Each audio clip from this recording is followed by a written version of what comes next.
नमस्कार, मैं हूं उमेश द्विवेदी और आप देख रहे हैं सरकारी मंथन। स्वागत है आपका हमारे स्पेशल प्रोग्राम जिसका नाम है तथ्य मंथन।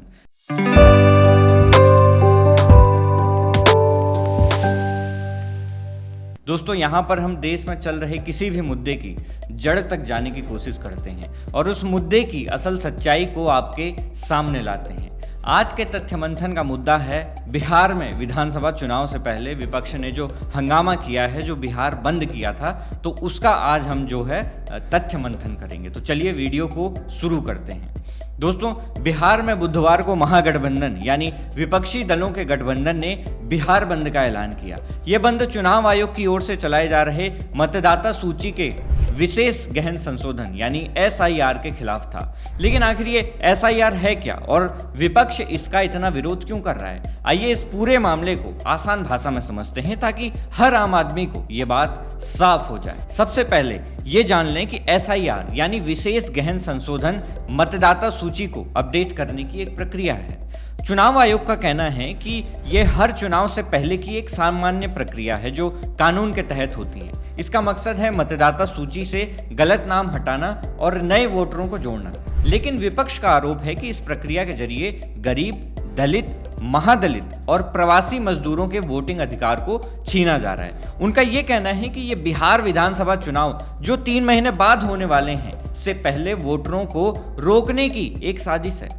अब ये सवाल उठता है कि विपक्ष को इतनी चिंता क्यों हो रही है। देखिए, राष्ट्रीय जनता दल यानी RJD के नेता तेजस्वी यादव, जो कि लालू यादव के बेटे हैं, और कांग्रेस नेता राहुल गांधी का ये कहना है कि चुनाव आयोग ने अपनी विश्वसनीयता को खो दिया है। उन्होंने ये बोला कि चुनाव आयोग अब किसी राजनीतिक पार्टी का हिस्सा बन चुका है। उन्होंने ये सवाल भी उठाया कि क्या गुजरात के 2 लोग, जाहिर सी बात है कि वो नरेंद्र मोदी और अमित शाह की ओर इशारा कर रहे हैं, कि वो 2 लोग ये तय करेंगे कि बिहार का कौन सा वोटर वोट डाल सकता है और कौन नहीं। उनका इशारा इस बात की ओर है कि चुनाव आयोग के फैसले में पक्षपात हो रहा है। तेजस्वी ने यह भी कहा कि इस संशोधन के जरिए गरीबों के नाम वोटर लिस्ट से हटाए जा रहे हैं। पहले उनके नाम हटेंगे, फिर उनकी पेंशन और राशन भी छीन लिया जाएगा। ये कहना है तेजस्वी यादव का। विपक्ष का यह भी आरोप है कि SIR के तहत जिन लोगों से 11 तरह के दस्तावेज मांगे जा रहे हैं वे गरीब और पिछड़े वर्ग के पास अक्सर नहीं होते, जैसे कि आधार कार्ड, पासपोर्ट या जन्म प्रमाण पत्र। बिहार में बहुत से ऐसे लोग हैं जिनके पास ये दस्तावेज नहीं हैं, खासकर ग्रामीण इलाकों में। विपक्ष का कहना है कि इससे लाखों लोगों का वोटिंग का अधिकार छिन सकता है, जो उनकी हार का कारण बन सकता है। कहीं ना कहीं विपक्ष को ये डर है कि अगर ये नियम लागू हो जाता है या चुनाव आयोग इस पूरी प्रक्रिया को अंजाम दे देता है तो विपक्ष को इससे घाटा हो सकता है। दोस्तों, अब बात करते हैं कि बिहार बंद के दौरान क्या क्या हुआ। RJD, कांग्रेस और वामपंथी दलों के कार्यकर्ताओं ने पटना के मनेर में NH30 पर टायर जलाए और सड़कों को जाम कर दिया। उन्होंने प्रधानमंत्री नरेंद्र मोदी, BJP और चुनाव आयोग के खिलाफ नारेबाजी की। पटना में ही RJD के छात्र संगठन ने NH82 और रेलवे ट्रैक तक को जाम कर दिया। दरभंगा में RJD कार्यकर्ताओं ने नमो भारत ट्रेन को रोक लिया।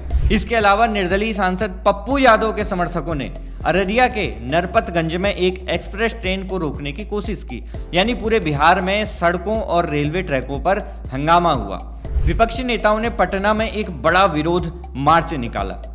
राहुल गांधी और तेजस्वी यादव के साथ CPI के D राजा, CPM के दीपांकर भट्टाचार्य भी इस मार्च में शामिल हुए।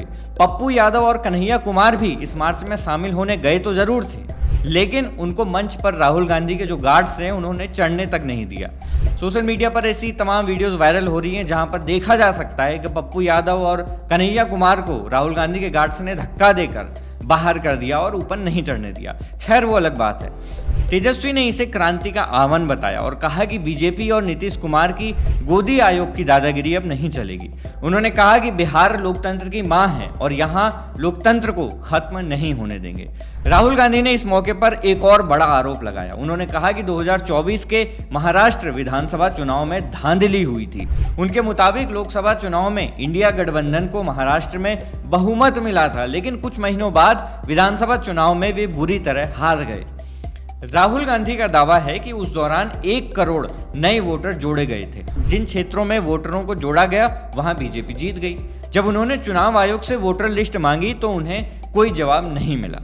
राहुल ने बोला कि महाराष्ट्र में चुनाव चोरी हुआ और अब बिहार में भी वही करने की कोशिश हो रही है, लेकिन बिहार की जनता ऐसा नहीं होने देगी। दूसरी तरफ इलेक्शन आयोग का कहना है कि SIR एक सामान्य प्रक्रिया है। उन्होंने कहा कि बिहार में 7.89 करोड़ वोटरों में से 4.96 करोड़ लोगों को, जिनके नाम 1 जनवरी 2023 की सूची में हैं, सिर्फ अपने विवरण सत्यापित करने हैं और एक फॉर्म भरना है। ये फॉर्म 25 जून से 26 जुलाई तक भरा जाना है। इसके बाद 1 अगस्त 2025 को ड्राफ्ट वोटर लिस्ट आएगी और 1 अगस्त से 1 सितंबर तक आपत्तियां दर्ज की जा सकती हैं।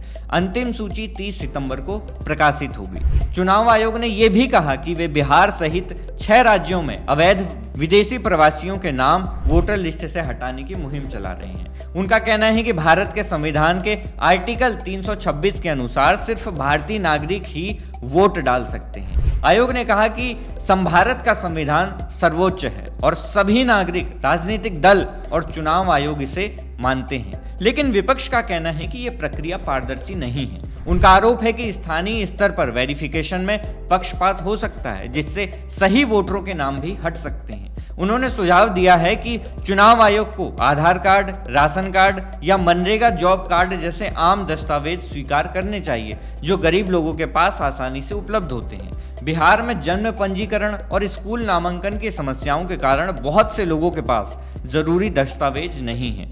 अगर इनका इस्तेमाल नहीं हुआ तो लाखों लोग वोट डालने से वंचित हो सकते हैं। अब बीजेपी ने भी इस मामले पर पलटवार किया है। बीजेपी नेता शाहनवाज हुसैन ने कहा कि विपक्ष के पास कोई मुद्दा नहीं है। उनका कहना है कि विपक्ष बिहार बंद के जरिए सिर्फ गुंडागर्दी कर रहा है। बीजेपी नेता रविशंकर प्रसाद ने कहा कि सिर्फ भारत के नागरिक ही वोट डाल सकते हैं। उन्होंने सवाल उठाया कि क्या विपक्ष चाहता है कि रोहिंग्या या अवैध प्रवासियों के नाम वोटर लिस्ट में हों। उनका कहना है कि विपक्ष ऐसे लोगों के वोटर ID बनवाकर राजनीति करना चाहता है। इसके अलावा बिहार की राजनीति में कुछ और बातें भी ध्यान देने लायक हैं। बिहार में महिला वोटरों की संख्या पुरुषों से ज़्यादा हो गई है। 2015 और 2020 के चुनावों में महिलाओं ने पुरुषों से ज़्यादा वोट डाले। इसका कारण है कि सरकार की योजनाएं जैसे मुफ्त गैस, शौचालय, लड़कियों की पढ़ाई और नगद सहायता जैसी सुविधाएं उपलब्ध कराएगी। अब हर दल महिलाओं को लुभाने की कोशिश में है। JDU अपनी साइकिल योजना और बीजेपी अपने स्वयं सहायता समूहों के जरिए महिलाओं को जोड़ रही है। वहीं RJD मुफ्त शिक्षा और नौकरी का वादा कर रही है और कांग्रेस सैनिटरी नैपकिन जैसी योजनाओं पर जोर दे रही है। बिहार में युवा और पहली बार वोट डालने वाले भी अब जाति से ज्यादा रोजगार, शिक्षा और सम्मान की बात कर रहे हैं।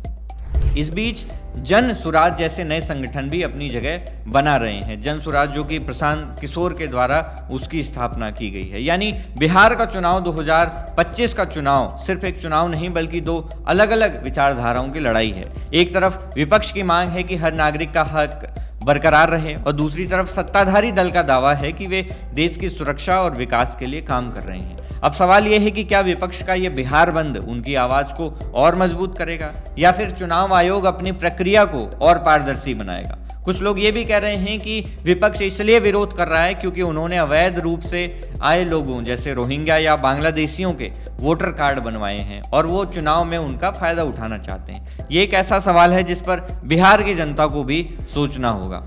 तो दोस्तों, ये था बिहार बंद और मतदाता सूची संशोधन का पूरा मामला।